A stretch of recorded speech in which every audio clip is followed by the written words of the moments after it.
Hello, नमस्कार दोस्तों EDD की क्लास में एक बार फिर से आपका स्वागत है। दोस्तों, हम लोग ईडीडी फर्स्ट यानी electrical design drawing and estimation first को पढ़ रहे हैं और ये बुक जो है इलेक्ट्रिकल फोर्थ सेमेस्टर वाले बच्चों को पढ़ाई जाती है। दोस्तों, इसमें हम लोग चैप्टर नंबर 2 पढ़ रहे हैं और चैप्टर नंबर जो दो है वो वायरिंग डायग्राम यानी तार स्थापन आरेख पढ़ रहे हैं हम लोग, और इसमें लेक्चर नंबर 2 है। इसके पहले मैं आपको लेक्चर नंबर 1 प्रोवाइड करा दिया हूं। दोस्तों, इसमें कुछ आज हम लोग महत्वपूर्ण टॉपिक को पढ़ेंगे। जैसे आप देखिए, यहाँ पर लैंप को हम लोग सीरीज और पैरेलल में कैसे जोड़ सकते हैं, इसके लिए क्या नियम है। दूसरा, हमारा ये डायग्राम जो हम लोग वायरिंग डायग्राम पढ़ रहे हैं, इसमें सिस्टमैटिक डायग्राम क्या होता है, मल्टी लाइन डायग्राम क्या होता है और सिंगल लाइन डायग्राम क्या होता है। इसके साथ साथ हम लोग दोस्तों सीखेंगे स्विच बोर्ड संबंधी नियम। इसके बाद जो है मैं आपको बताऊंगा लाइन वोल्टेज क्या होता है और फेज वोल्टेज क्या होते हैं। तो सबसे पहले हमारा पहला टॉपिक है लैंप को सीरीज में और पैरेलल में कैसे जोड़ते हैं। तो सबसे पहले आप यहाँ पर लिख लीजिए सीरीज और दूसरा आप लिख लीजिए पैरेलल। तो दोस्तों, सीरीज को हम लोग क्या कहते हैं, श्रेणी कहते हैं हिंदी में, और पैरेलल को हम लोग क्या कहते हैं, समांतर कहते हैं। तो श्रेणी में कैसे बल्ब हमारे लगते हैं, समांतर में या पैरेलल में कैसे बल्ब लगते हैं, इसको आपको सीखना है। तो सबसे पहली बात कि श्रेणी के बारे में या सीरीज के बारे में आप ध्यान में रखेंगे। सीरीज संयोजन में हमारी करंट क्या होती है, करंट जो होती है वह समान होती है, करंट समान होती है। वहीं पर पैरेलल संयोजन में हमारी वोल्टेज जो होती है वह समान होती है। ये दोनों बातें आपको ध्यान में रखना है। सीरीज में हमारी करंट समान होती है और पैरेलल में वोल्टेज समान होती है। अब दोस्तों, हम लोग यहाँ पर 2 लैंप लेंगे। जैसे कि आपको मैं यहाँ पर दिखा दूँ कि यह हमारे पास एक लैंप है और दूसरा हमारे पास यहाँ पर मान लीजिए कि लैंप है। ये 2 लैंप हैं। इन दोनों लैंप को हमको मतलब सीरीज में जोड़ना है। तो सीरीज में जोड़ने के लिए इसमें करंट समान होना चाहिए। और करंट यानी कैसे समान होती है, जब एक ही लाइन में करंट जाए, एक ही रेखा में लाइन करंट जाए, तो करंट सभी लोड में या सभी बल्ब में हमारी करंट क्या होती है, समान होती है। तो ये हमारा बल्ब है। बल्ब को हम लोग L1 और L2 से दोस्तों प्रदर्शित कर रहे हैं। अब इन दोनों को सीरीज में जोड़ना है। तो यहाँ पर हमारी मान लीजिए कि हमारी मेन सप्लाई है, एक हमारे पास फेज है, दूसरा क्या है, न्यूट्रल है। तो हम लोग यहाँ से फेज वायर उठाकर एक बल्ब को दे देंगे और यहाँ से जो भी करंट आएगी इस बल्ब के थ्रू होते हुए इस बल्ब को मिलेगी। अभी यहाँ तक तो ठीक है दोस्तों, ये दोनों बल्ब हमारे क्या हैं, अभी सीरीज में लगे गए हैं। अब ये ग्लो नहीं करेंगे, ग्लो कब करेंगे, जब इनको न्यूट्रल भी मिलेगा तब। तो न्यूट्रल हम लोग यहाँ से दे देंगे उठा के। तो अभी ये दोनों बल्ब आपके सीरीज में लगाए गए हैं। दोनों बल्ब आपके कैसे लगाए गए हैं, सीरीज में लगाए गए हैं। इस बात को आप ध्यान में देंगे, ये दोनों बल्ब अभी क्या है, सीरीज में है। तो सीरीज में 2 बल्ब 3 बल्ब चाहे जितना बल्ब हो आप सीरीज में लगा सकते हैं। सीरीज में हमारी करंट जो होती है वह समान होती है और बाकी वोल्टेज सभी बल्ब के अक्रॉस अलग अलग होते हैं। इसी प्रकार से दोस्तों हम लोग देखेंगे कि बल्ब को हम लोग कैसे समांतर में लगा सकते हैं। तो यहाँ पर देखिए हमारे पास 2 बल्ब है। हमने मान लिया कि ये हमारे पास पहला बल्ब है और ये दूसरा हमारे पास बल्ब है। इसको हमको समांतर में लगाना है। तो समांतर में जब कोई चीज़ लगाते हैं तो उसको न्यूट्रल और फेज दोनों देना पड़ता है। यानी ये बल्ब है, अगर इसको हमको समांतर में लगाना है दोस्तों, तो ये हमारे पास फेज है। फेज बार उठाकर हम लोग इस बल्ब को दे देंगे। अब फेज बार हमको इस बल्ब को भी देना है, तो यहीं से हम लोग फेज बार उठाकर क्या कर देंगे, इस बल्ब को दे देंगे। यानी दोनों बल्ब को हमने समांतर में भी जोड़ा है। अब यहाँ से न्यूट्रल चाहिए दोनों बल्ब को दोस्तों, तो यहाँ से न्यूट्रल हम लोग उठाकर इस बल्ब को दे देंगे और यहीं से न्यूट्रल उठाकर हम लोग क्या कर देंगे, इस बल्ब को दे देंगे। तो अब ध्यान देंगे तो ये दोनों बल्ब आपके क्या हैं, समांतर में लगाए गए हैं।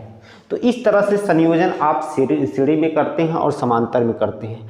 आगे हम लोग देखेंगे कि कैसे हम लोग और अच्छे से इसका प्रैक्टिकल करके भी देखेंगे कि कैसे हम लोग लैंप को सीरीज में जोड़ते हैं और कैसे समांतर में जोड़ते हैं। तो यहाँ पर कनेक्शन आपको ध्यान देना है सीरीज में और पैरेलल में। आप सीरीज में ध्यान देंगे, सीरीज में करंट हमारे क्या होती है, समान होती है। यहाँ पर जो भी करंट आएगी वो दोनों बल्ब में समान आएगी, और यहाँ पर चूंकि इस बल्ब में कुछ अलग करंट जाएगी और इस बल्ब में कुछ अलग करंट जाएगी बल्ब के लोड के हिसाब से, तो पैरेलल में करंट अलग अलग हो जाती है, वोल्टेज क्या होता है, समान होता है। और इसमें करंट समान होती है, करंट समान होती है, वोल्टेज क्या होता है, अलग अलग होता है। तो दोस्तों ये जो है आपको इस तरह से लैब को सीरीज और समांतर में कैसे जोड़ना है, ये बात आपको ध्यान में देना है।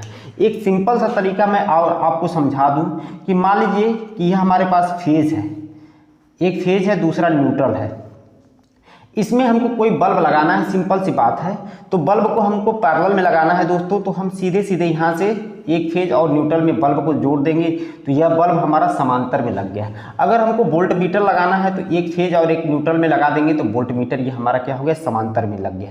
वहीं पर अगर हमको अमीटर लगाना है जो कि करंट मेजर करता है, अमीटर को लगाना है तो अमीटर को हम लोग कैसे लगाते हैं, सीरीज में लगाते हैं। तो सीरीज में हमको लगाने के लिए हम क्या करेंगे, यहाँ से दोस्तों एक तार लगाएंगे और यहाँ पर हम लोग अमीटर जोड़ देंगे ऐसे, और फिर यहीं से तार उठाएंगे। अब ये अमीटर आपका कैसे लग गया, सीरीज में लग गया। आगे इधर कोई लोड आप लगा सकते हैं बल्ब के रूप में, कुछ भी आप इस तरह का लोड लगा सकते हैं। तो ये आपका अमीटर जो है सीरीज में लगाया गया है, सीरीज में है, और ये दोनों लोड आपके किस में लगाए गए हैं, आपका वोल्ट मीटर और ये बल्ब जो है ये पैरेलल में लगाया गया है। तो इस तरह से लोड को कनेक्ट करना आप दोस्तों सीखिए, जो है कैसे आप लोड को कनेक्ट कर सकते हैं सीरीज या समांतर में। सीरीज की अलग प्रॉपर्टी होती है, समांतर की अलग प्रॉपर्टी होती है। जितने भी घर की वायरिंग की जाती है वह समांतर में होती है, इस बात को आप ध्यान में देंगे। समांतर में वोल्टेज समान होता है और करंट अलग अलग होती है।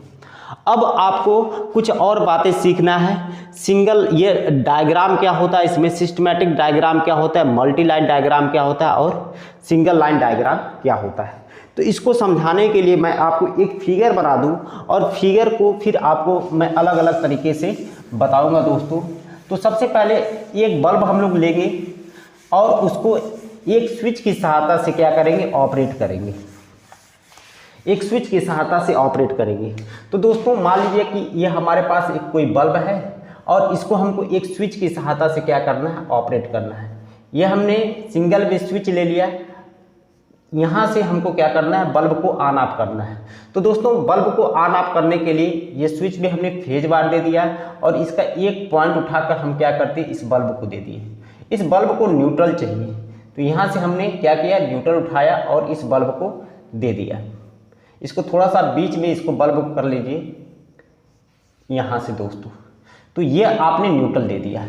तो अब देखिए ये बल्ब जो है इस स्विच की सहायता से आपका कनेक्ट हो गया है। अब स्विच को जैसे ही ऑन ऑफ करेंगे बल्ब आपका ऑन ऑफ होगा। तो दोस्तों अब इसका सिंगल लाइन डायग्राम जो है हम लोग कैसे बनाते हैं, इसका मल्टी लाइन डायग्राम कैसे बनाते हैं और इसका सिस्टमैटिक डायग्राम कैसे बनाते हैं। तो यहाँ पर आपको मैं सबसे पहले आपको सिस्टमैटिक डायग्राम बनाने के लिए दिखा रहा हूँ कैसे बना सकते हैं दोस्तों। यह आपका फेज वायर है जैसा कि आपने दिखाया। आगे आप यहाँ पर एक स्विच कनेक्ट किए हैं फेज वायर में, फिर ये फेज वायर आगे गया है तो एक बल्ब से कनेक्ट है, ये बल्ब से कनेक्ट है, फिर ये बल्ब आगे आकर किससे कनेक्ट है, न्यूट्रल से कनेक्ट है। तो ये आपका क्या है, न्यूट्रल है दोस्तों। इस तरह का डायग्राम जो आप बनाते हैं उसको आप जो है सिस्टमैटिक डायग्राम कहते हैं, यानी ये क्या है, सिस्टमैटिक डायग्राम है। यह आपका सिस्टमैटिक डायग्राम है दोस्तों।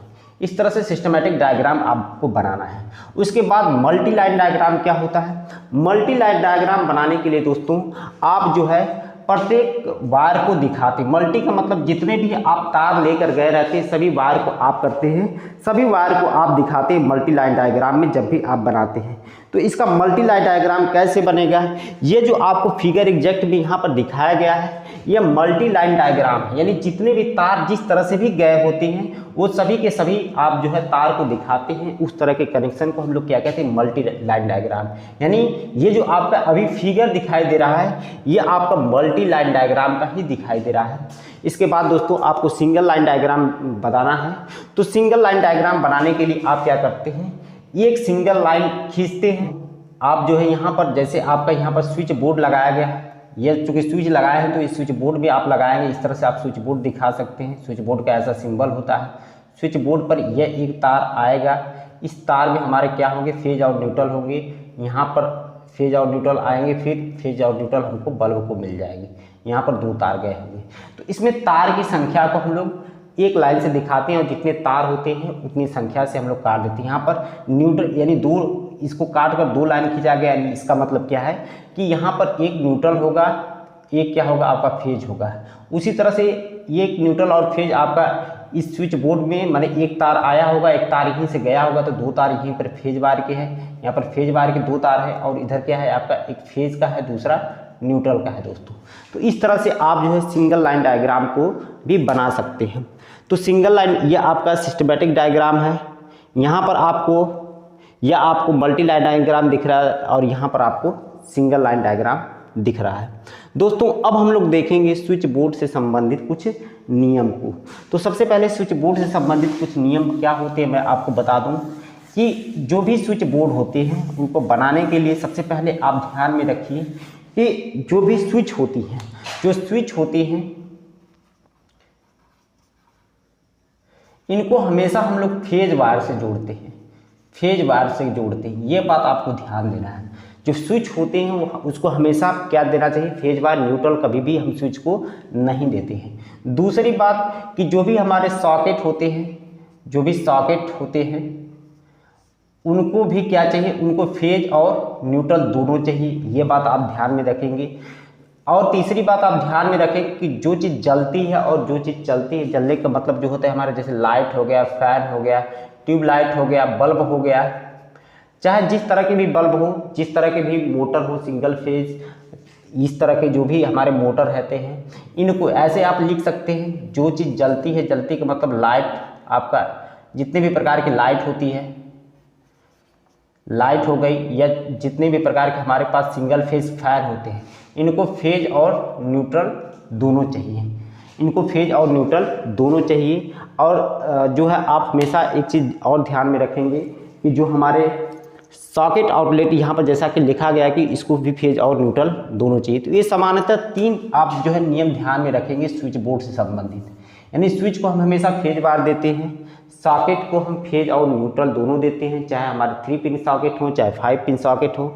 और लाइट फैन जो भी हम लोग लाइट जिस तरह की भी लाइट हो, जैसे आपकी ट्यूबलाइट है, CFL है, कोई बल्ब है, LED है, इन सभी प्रकार की लाइट को हम लोग फेज और न्यूट्रल देंगे। और हमारे पास फैन चाहे जिस तरह के हों सिंगल फेज में, जैसे आपका फराटा फैन हो या आपका टेबल फैन हो या कोई आपका कोई पंप हो, जैसे आपका कूलर का मोटर है, इन सभी प्रकार के फैन या मोटर को हम लोग क्या करते हैं, फेज और न्यूट्रल दोनों देते हैं। तो दोस्तों ये नियम आप हमेशा ध्यान में रखेंगे। इस नियम की सहायता से आप किसी भी प्रकार के स्विच बोर्ड का डिजाइन कर सकते हैं। जैसे मैं आपको एक स्विच बोर्ड बनाकर दिखाऊं, तो यह जैसे मैं सिंपल सा आपको एक स्विच बोर्ड बना रहा हूं, जिसको एक बल्ब, एक ट्यूबलाइट और एक फैन को आपको क्या करना है, ऑपरेट करना है। तो नियम आगे ये भी कहता है कि फैन को सप्लाई हमेशा रेगुलेटर के थ्रू दिया जाता है। इसके लिए हम यहाँ पर एक स्विच बोर्ड बनाएंगे। यहाँ पर दोस्तों ऐसा स्विच बोर्ड, यहाँ पर 3 हमारे पास लोड है, तो 3 स्विच हम लोग लेंगे, 1 2 3 स्विच लेंगे। इस स्विच में हमारे 2 पॉइंट होते हैं, जैसा कि आप जानते होंगे जो भी हमारे 1 वे स्विच होती है इसमें 2 पॉइंट होते हैं। ऐसे इसका क्या होता है, ये हमारा स्विच का संयोजन होता है। अब इस स्विच को हम जैसे कि बताए फेज वायर देते हैं, तो यहाँ से हम लोग फेज वायर लेंगे दोस्तों, इस स्विच के एक टर्मिनल को दे देंगे और यहाँ से उठाएंगे इसको दे देंगे और यहीं से उठाएंगे हम लोग इसको दे देंगे। अब यानी सभी स्विच को हमने फेज वायर दे दिया। अब हमको एक एक इसका दूसरा जो टर्मिनल है इसका उठाकर हम लोग इस बल्ब को दे देंगे, इसका ये टर्मिनल उठाकर इस ट्यूबलाइट को दे देंगे और इसका एक टर्मिनल उठाकर यहाँ पर सॉकेट लगा सकते हैं, सॉकेट आउटलेट लगा सकते हैं, सॉरी ये रेगुलेटर लगा सकते हैं, ये रेगुलेटर लगा सकते हैं। ऐसे रेगुलेटर से सप्लाई आपका इस फैन को मिल जाएगी। लेकिन तो अभी भी हमारा लोड ये चलेगा नहीं, क्योंकि इसको न्यूट्रल चाहिए। तो न्यूट्रल हम लोग यहाँ से दे सकते हैं, ये आपका न्यूट्रल है, क्योंकि बल्ब जो होते हैं, फैन और जितने भी प्रकार के सॉकेट होते हैं उनको न्यूट्रल भी चाहिए। तो यहाँ पर आपने इसको न्यूट्रल दे दिया। अब यहीं से न्यूट्रल दोस्तों उठाकर आप जो है इसको दे सकते हैं, यहाँ से न्यूट्रल उठाकर आप जो है इसको दे सकते हैं। तो इस तरह से आप जो है स्विच बोर्ड समान रूप से आप बनाकर डिजाइन कर सकते हैं। अब आगे एक चीज़ और मैं आपको बताना चाहूँगा कि वोल्टेज क्या हो, लाइन वोल्टेज क्या होती है, फेज वोल्टेज क्या होता है। तो दोस्तों लाइन वोल्टेज और फेज वोल्टेज क्या होती है, सबसे पहले आप ये जान लीजिए, आप कभी भी देखे होंगे कि आपके घर के पास जो सप्लाई लाइन आई है उसमें 4 तार होते हैं ऐसे, एक आर, दूसरा वाई, तीसरा बी और तीसरा चौथा क्या होता है आपका न्यूट्रल होता है। तो दोस्तों आप हमेशा याद रखेंगे, इसको हम लोग क्या कहते हैं, लाइन कहते हैं। इसको हम लोग क्या कहते हैं, लाइन कहते हैं। एक लाइन, 2 लाइन, 3 लाइन, ये आपकी पहली, दूसरी और तीसरी लाइन, चाहे आर वाई बी कह लीजिए, चाहे 1 2 3 लाइन कह लीजिए, और ये आपका न्यूट्रल है। शॉर्ट में इसको हम लोग क्या कहेंगे, लाइन कहेंगे।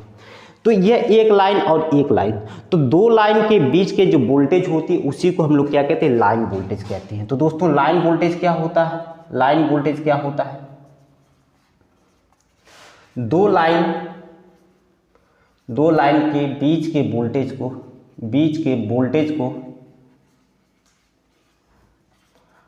लाइन वोल्टेज कहते हैं, लाइन वोल्टेज कहते हैं। 2 लाइन के बीच के वोल्टेज को हम लोग लाइन वोल्टेज कहते हैं, ऐसे आप लिख सकते हैं।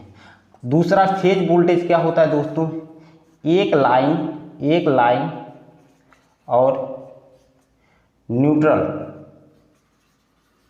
के बीच के वोल्टेज को फेज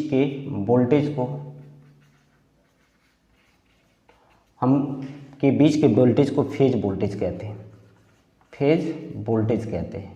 तो ये हमेशा बात आप ध्यान में रखेंगे। एक लाइन यानी 2 लाइनों के बीच का मतलब जो है, जैसे हमको वोल्टेज लिखना है इन दोनों के बीच में, तो क्या लिखेंगे, ये वी आर वाई लिख देंगे दोस्तों, ये 2 लाइनों के बीच का वोल्टेज है। उसी तरह से हमको वोल्टेज इसके बीच का लिखना है तो वी वाई बी लिख देंगे। उसी तरह से इन दोनों के बीच का वोल्टेज लिखना है तो वी आर बी लिख देंगे। तो यह आपका क्या शो कर रहा है, ये 2 लाइन है और उसके बीच का वोल्टेज है, इस तरह से आप लिख सकते हैं। वहीं पर आपका एक लाइन और एक न्यूट्रल, जैसे आपको लिखना है, यह आपको लिखना है इसके और इसके बीच का जो वोल्टेज है, तो वी आर एन लिखेंगे। यानी रेड वाला हमारा जो फेज है और या रेड वाली जो लाइन है और न्यूट्रल के बीच का वोल्टेज। उसी तरह से हमको यहाँ पर वोल्टेज लिखना है वाई एन, यानी वाई एन लिखेंगे। फिर इसी तरह से यहाँ के वोल्टेज को लिखना है तो भी आपका बी एन लिखेंगे। तो इस तरह से चीज़ों को भी आप ध्यान में रखेंगे कि 2 लाइनों के बीच के वोल्टेज को हम हमेशा क्या कहते हैं, लाइन वोल्टेज, और एक लाइन और एक न्यूट्रल के बीच के वोल्टेज को हम लोग क्या कहेंगे, फेज वोल्टेज कहेंगे। तो उम्मीद है दोस्तों कि इतनी चीज़ें आपको समझ में आई होगी। अब हम लोग देखेंगे इसके आगे वाले क्लास में कि एक स्थान से नियंत्रित एक प्रकाश बिंदु, 2 स्थान से नियंत्रित 2 स्थान से नियंत्रित एक प्रकाश बिंदु, या 3 स्थान से नियंत्रित एक प्रकाश बिंदु, और इनका कनेक्शन हम लोग कैसे करते हैं, इन सब सारी चीज़ों को भी देखेंगे। तो यह आपका EDD फर्स्ट का लेक्चर नंबर 2 था। अगर आप पहला लेक्चर न देखे हो तो उसको भी जाकर देखिए। अगर वीडियो समझ में आए तो अपने दोस्तों में शेयर करिए, मेरे YouTube चैनल को लाइक और सब्सक्राइब करिए। वीडियो देखने के लिए आपका बहुत बहुत धन्यवाद। Thank you.